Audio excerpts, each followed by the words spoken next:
Hey, everybody. Welcome to the Parkinson's Warriors podcast. My name is Dr. Michael Hyland, your host. And today we have yet another special guest on the show today, and that is Kristen Phelps.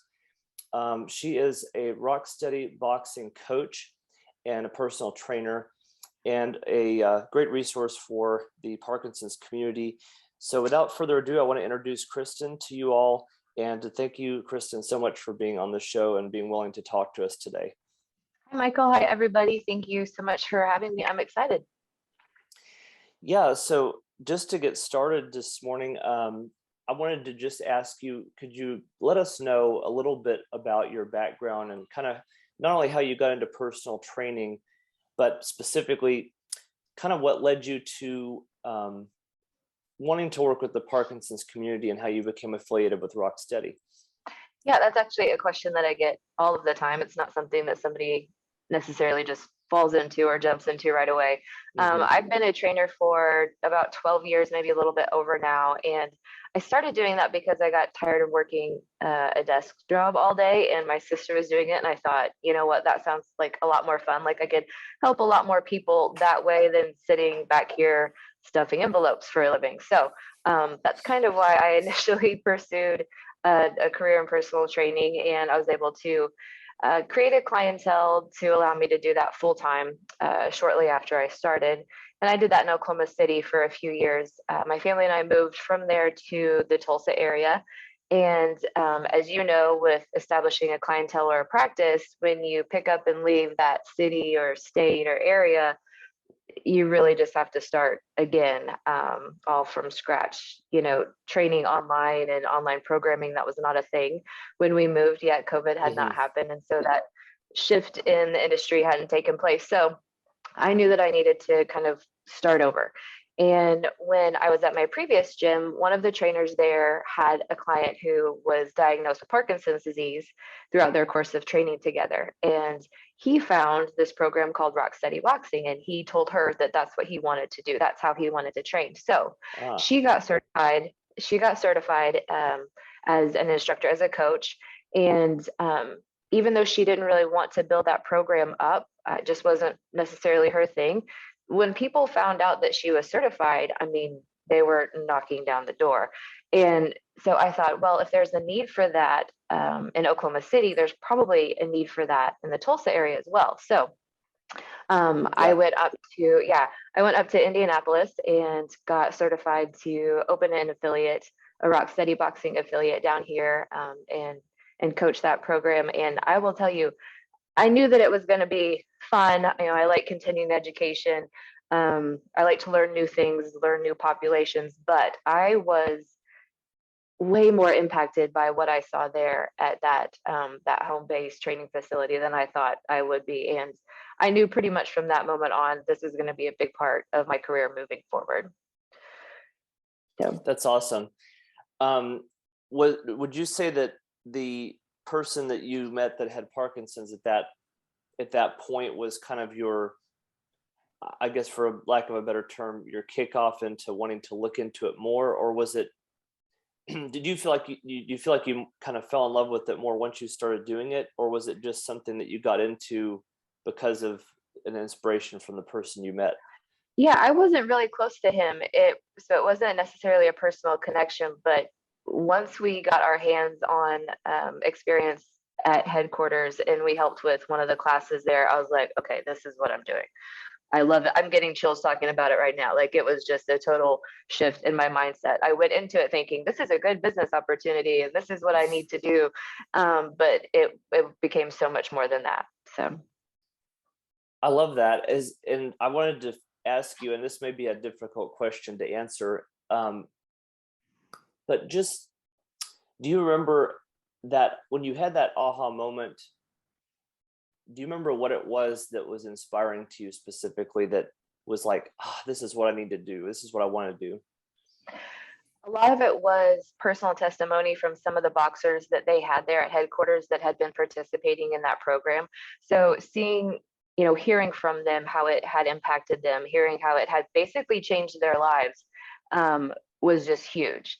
And then being able to participate in a class with them and see them work so hard to fight back and work through all of those challenging symptoms that they had and just totally kick butt during the class was just pretty incredible. And yeah, that was a big eye opener. So on the way home, I was just processing everything and thinking about, okay, how am I going to implement this here? Thinking about all the people I could reach out to and help, and it was so exciting. All right, well, that's great. Thank you for sharing that. I'm really grateful that we have this, here in Tulsa, because it really is a great program, I think. And but in addition to here locally, you also have, is it right that your sister has a gym in Oklahoma City as well? Yes, I have a gym here in the Tulsa area, and she has a gym in Edmonds, kind of South Edmonds, so it's close to Oklahoma City. And they have a program there as well. They do a cycling class once a week, and then 2 rock steady boxing classes there each week. And then here we have, we just updated, we have 7 classes available every single week, specifically rock steady boxing at our facility. For those who aren't very familiar with Rocksteady, and I admit I've not been in on a session to look for myself, but I've heard from clients, multiple clients that I've worked with individually that have been Rocksteady members as well, and they've described some things. But would you be able to kind of highlight a little bit about, I guess, for somebody who's never been exposed to it, what a typical session would look like? Sure. Yeah, so we spend about 10 to 15 minutes warming up, just because that's good practice. We need to warm up the body to prepare it for exercise. So we spend some time doing that. A lot of times it's something fun. It's a game that we can play. It's throwing, tossing basketballs around. And sometimes we do a cognitive component to that too. So every time you pass the ball to somebody, you have to think of a word that starts with the letter G or whatever. Think of something related to springtime is what we would do now, since we're at the end of March. So we do a warm up, some light stretching, and then we usually get the gloves on. And after that, we just do basically a circuit around the room. So we have the room set up, different stations. We'll spend a minute to a minute and a half at each station, and then move to the next. A lot of times with the gloves on, we'll incorporate some gait work as well, some leg exercises in between time spent on the heavy bag, so that the shoulders don't get so fatigued that we get injured or, risk that kind of thing. So we'll do a combination on some of the bags, move forward, do some walking in and out of cones, back on another set of bags, and just so on and so forth around the room. And we'll spend at least half of the class doing that, if not more. And then after that, typically we take the gloves off. And this is when we do some of our different training, some strength training, more balance if that's applicable, core exercises. We even do fine motor skills and some kind of occupational therapy type stuff. So we're working with locks and keys, with Play-Doh, with Legos, with books where we just have to turn the page and work on those, activities of daily living with them as well. Yeah, lots of dexterity. Sorry, and those of you who are watching the video, you would have seen my fingers. It kind of looked like I was doing money, but I was really just trying to I was trying to indicate like page turning. It came out wrong. But anyway, money. No, yeah, but that's great. And so if you'll notice, what you heard her say was really that this isn't just about, the speed bag or the big bag, or this is a well-rounded program that involves mind, body, upper, lower body, core, fine motor skills, gross motor skills. And so that's really cool. And I think that that's something that probably on the surface, most people don't really realize. So that's why I wanted to make sure to ask you, because I think when people think about just boxing, they think footwork and bags and gloves. Right. And so, and the cognitive tasking, that was something you mentioned that's really cool. That really not a lot of programs would have if they weren't designed for Parkinson's. Right. We really try to include all of that. Another thing that we do, reaction time, things like that, memory work. So some of that cognitive stuff, we do. I mean, we do that every class, at least 1 or 2 components. So. Yeah, that's awesome. Yeah. And that kind of leads into my next question, because for somebody, if somebody were to ask you, what would you say if someone were to ask you, so why should I do something like Rock Steady as opposed to just going and pumping iron every 2 or 3 days a week? Right. Yeah, I get that question a lot too. Well, we go to the gym, or well, we walk around the neighborhood every day. And my answer to that is always, that's great. Don't stop doing that. More movement is better than less movement. Any movement is better than no movement. As long as you're not on the couch or in that lazy boy, I'm happy for you. However, studies have shown that the thing that really helps with Parkinson's, and of course we know that there's no cure for that, but things that help with slowing down the progression of the disease and addressing the symptoms of the disease is forced intense exercise. So it's not only movement and exercise alone, it's that extra benefit that you get from being in a class, one, being pushed by an instructor who knows what to do while keeping you safe, having people around you to encourage you where you're working a little bit harder than you would maybe on your own. So one, that's super important. Two, if you're just lifting weights, are you working on balance while you're lifting weights? Are you addressing your gait issues while you're lifting weights? Or if you're just walking and practicing that, are you addressing the need to maintain strength in those lower body muscles and those upper body muscles?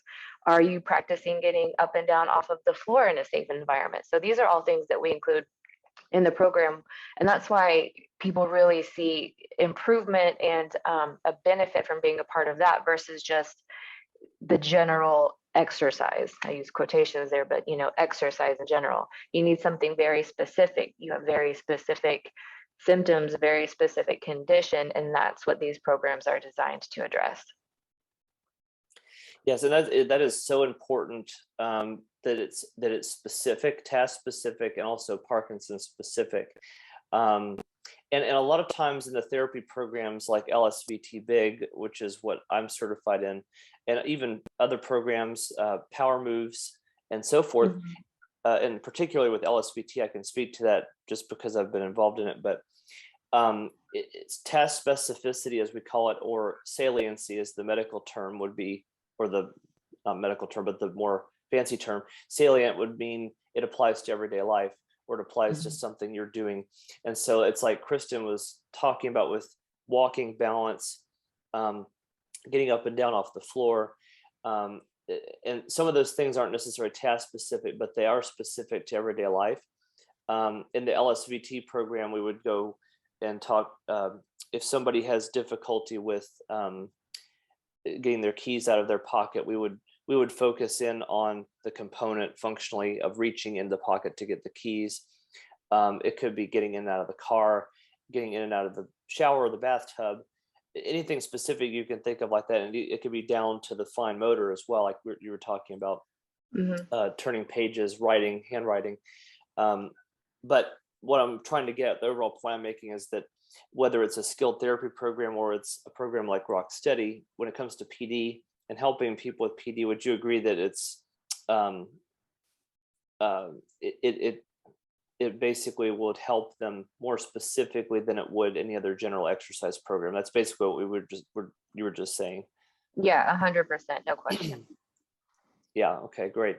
So that's something I wanted the audience to keep in mind. And like Kristen said, I've often coached people the similar way in terms of if they ask about a specific exercise, if that's good or not good. My answer is often just like hers. It's like, don't stop doing what you're already doing, but we also need to specifically look at what will help with the Parkinson's and preventing progression of the Parkinson's. So Rock Steady certainly is a program that I would say is doing that for people. Would you have any advice on who is or who is not a good candidate to do Rock Steady? It's really simple. It's if you have a diagnosis of Parkinson's disease. So you do not have to be in good shape. You do not have to have stamina. You do not have to even be able to navigate a space without a walker or a cane. As long as you have a diagnosis, we want to try to help. And what we've done to kind of further that is we've added 2 different classes throughout the week over the last month. We've just implemented this. So we have 5 classes during the week for people that we would call a level 1 and 2, and we use a typical scale that's familiar to Parkinson's or people with Parkinson's. And those 1s or 2s are able to navigate the room without being a fall risk. Basically, that's kind of where we draw the line. Okay. Mm-hmm. And then the new class that we've added is going to be for our 3s and 4s, which we call them the golden gloves. So we have heavy hitters and we have the golden gloves. Those golden gloves need a little bit more time to transition from stations if we're doing that, or they need a little bit more time to cognitively understand the task at hand. They might benefit from being in an environment where there's not so many people, because sometimes, as we know, that can cause some fascination or some freezing. So this is going to be a more controlled environment, a little bit less intense, where they can get the most out of their exercise. So we're really excited about adding those 2 classes, and we've already seen and heard some good feedback from doing that over the last few weeks. That's awesome. And I think that's very important to realize, for our listeners to realize, is that if you go to a typical, not putting down the personal training, profession whatsoever, but if you're going to a general gym that has personal trainers present, or whether you have a personal trainer or not, but especially these group classes, sometimes there's no adaptation. But Rocksteady, and in particular your gym, most definitely sounds like you have adaptation for essentially specific skills of the people that are coming. So, and safety. Yes. Exactly. Yeah. So we have a couple of people that navigate the room with a walker. Other people need their corner. We call them corner man, right? Because we're boxing, so it's their corner person. And they require them to be with them. They might have a gait belt on just for safety. And we try to make that as comfortable as possible. I have one guy who sometimes uses a cane, sometimes doesn't, and that's okay. We're able to work with people at those levels for sure. Yeah, and that's something that you're not going to find everywhere. No, I don't. I think it would be less comfortable to walk into a place like the YMCA or a big Planet Fitness or something like that if you have a walker. I mean, is that going to fit everywhere? Are you going to feel like you're in the way? I would hate for somebody to not exercise just because of that. So we try to remove those barriers to entry and reach as many people as we can. That's something right there too that I would think would be very attractive. Is not only is it a group setting where you could have that social aspect, but it's a group of people with similar abilities and similar. They have Parkinson's, so they know each other's struggles. Yes, I will say, and I'm glad that you brought that up. Sometimes we do get to know you questions at the end of class, and sometimes I'll do kind of checking in evaluations. How are you doing? What do you think about the class? What's your favorite part? Is there anything that we're not doing that you would like to see us do? And I will tell you 9 times out of 10, maybe more like 99 out of 100, on their favorite thing about the class is the camaraderie.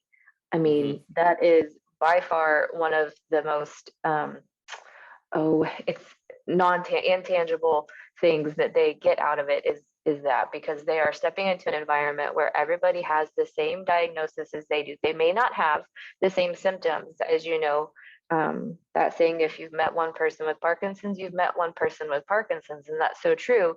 However, there's still that thing that they have in common, and they do talk about their symptoms. They do talk about dealing with certain challenges that they face during the day. They talk about medication issues. Have you had this happen? Have you had that happen? What about this? What about that? And then, just fighting back alongside somebody who's facing the same things every single day. Like it's huge. It's huge. Yeah, that's so important. I love that. That's what they get out of it, and that's what they love about it. They do. Yeah. And it totally happened naturally. It wasn't something that we tried to, play with each other now, let's talk. Like that was not one of the things that, we have them do on purpose. It happened organically, and it's so cool to watch. That's so awesome. And I'm amazed that that just must be a blessing to see that, on a daily basis. Yes, it is. And, we've got spouses that come with their Yeah. people sometimes, and they're checking in on the other boxers too. Oh, how was your trip? How's so and so? How's that ankle doing? And so it's a really cool little family that we have. And something that you alluded to earlier that I wanted to mention is, if for some reason that somebody happens to not be able to come in, or you're at a long distance, or because of the pandemic, which that's not necessarily a worry at this moment, but can people also attend virtually? We did that for almost, let's see, well over a year. I think we did that, where initially when the pandemic happened, we shifted everybody online and we were doing online Zoom workouts. And then as things started to open back up, we did kind of a hybrid model where we would have people in the gym and people online. At this time, right now, we're focused on just the people in the gym because we have so many of them. It's safer if Yeah. we've got all hands on deck there, versus having split time between online in the gym. I wish that I had enough resources to do that, and I totally would if it was a thing that I could do. But right now, we're focusing on our people in the gym. Well, that's understandable, and I think that's wise as well. And that's something that, when people ask about online exercise classes, YouTube videos, I hear that all the time. Oh, there's LSVT Big is on YouTube. And Rocksteady they might have those types of workouts on YouTube as well, but I'm like, you can't take away the value of a coach and having that safety. Yeah. You really can't. And I'll tell you what I observed when we went virtual and then came back into the gym. Even though I saw people 2 and 3 times a week working out at home, I could still tell that they had not been in the gym with their fellow boxers and with a coach. There was a definite difference. And I attribute that to largely in part to being online like that. We developed a few, I think there are 6 workouts on our website for our members to access on demand that we recorded. So we do have that available, but ideal situation is I have my eyes on them in our facility. So that makes complete sense. And from my perspective as a physical therapist, if you have somebody that's able to give you immediate feedback, for example, I mean, and I would imagine it's similar in the boxing, is if I see a patient do something in LSVT, we do high intensity, large amplitude, or big movements. And so if I see someone step forward big, but their knee is bent too much, like they're like a lunging instead of coming up tall on that leg, I'm going to immediately say something. Right. Make that leg big, get tall on that leg, stomp that foot. I want to hear it. You don't get that online, especially if it's not one-to-one. So right. Yeah. Some things that I've cue on all of the time is that one thing that we fight with Parkinson's is that smallness of movement, right? So even throughout the course of a class, you can start out with big movements and then all of a sudden you're on the heavy bag kind of pawing at it like a kitty cat, right, instead of stepping back from it and really giving it your all. Yeah, so I see a lot of that sometimes. And if somebody's online and they're doing that, but I'm not seeing them because they're just working out to the recorded video, like how much are they going to get out of it versus that full range of motion, which is what we want when we're on the heavy bag. So things like that, and like you said, cueing for a squat all the time. Feet are often more narrow than they need to be, so I'm constantly walking around the room, widen your feet for me just a little bit, Jerry, or whatever it is. Keep that chest up nice and high, keeping everybody safe and getting them the most out of each movement. Yeah, and that's so important.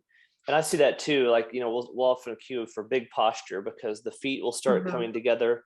It's like, okay, I would need those feet out bigger, and especially during some of the exercises, they'll have the narrow base of support, try to do a step back and reach, and they're losing their balance. I'm like, well, your feet are almost touching all together, right? Big posture, come on, Yep. So, yeah, that's huge. That's really huge. That's awesome. I mean, I think we've covered a lot of the bases on the value of Rocksteady. And the fact that especially in the Tulsa and Oklahoma City areas, we have this resource. for coming into the gym, doing this group, this wonderful community-based program. Specifically for you and your sister's locations, how come anybody listening or watching this video get in touch with you? Yeah, they can reach out to me. You can reach me on my cell phone number. It's 918-516-8482. Okay. And or you can email at Tulsa, TULSA, at RSB, so that stands for Rock Steady Boxing Affiliate.com. So they can reach out to us like that. Our website is Tulsa, RSBaffiliate.com. So there's information on there as well for the Tulsa area. And for my sister's place in Oklahoma City, the name of her gym is Body Language. Her website is BL, like body language, fit, FIT.com. And there's a tab that has all the information for their Parkinson specific exercise program there. And let me think if I can remember her gym phone number. It's been a while. 405-285-4876, I think. So. Okay, we could verify that. Yeah. That's great. I'm sorry, one more time on her website. Was it blfit.com? Mm-hmm. Just blfit.com? Yeah, blfit.com. blfit.com. All right, perfect. Oh, just to clarify, is your sister's program, is it also Rock Steady or is it a different program? Nope, it is Rock Steady Boxing. Okay. It's run under my affiliate, and she is a certified Rock Steady Boxing coach. So she's gone through all of that same certification process that any other coach would. So that's what they do there as well. Perfect. Just want to make sure Yeah, good question. I asked. Okay, that's awesome. Kristen, I wanted to thank you so much for your time this morning. I know that you're busy, you're a mom and you've got kids, and I've got 4 of my own. I know what that's like. So is there anything else that you, any other thoughts that you specifically have as we conclude this morning? Yeah, the only thing that I'm thinking is just to not think too much about, do not overthink getting started in a program that's like this. Don't think that for 1 minute you can't do it because you don't have endurance right now. Don't think for 1 minute that you can't do it because your balance is off. That's why we do what we do. So please don't let that be a reason that you don't take that next step. I always encourage people, come watch a class. You're going to see people with all different types of symptoms, all different types of levels. Watch a class, talk to some of our boxers, see what you think, and don't be afraid to try. So I've seen many a person drug in, by their spouse. I've been trying to tell them forever to come watch, and I'm so glad they're here. So don't wait. Don't wait till your symptoms are too bad. I say the sooner you can get started, the better.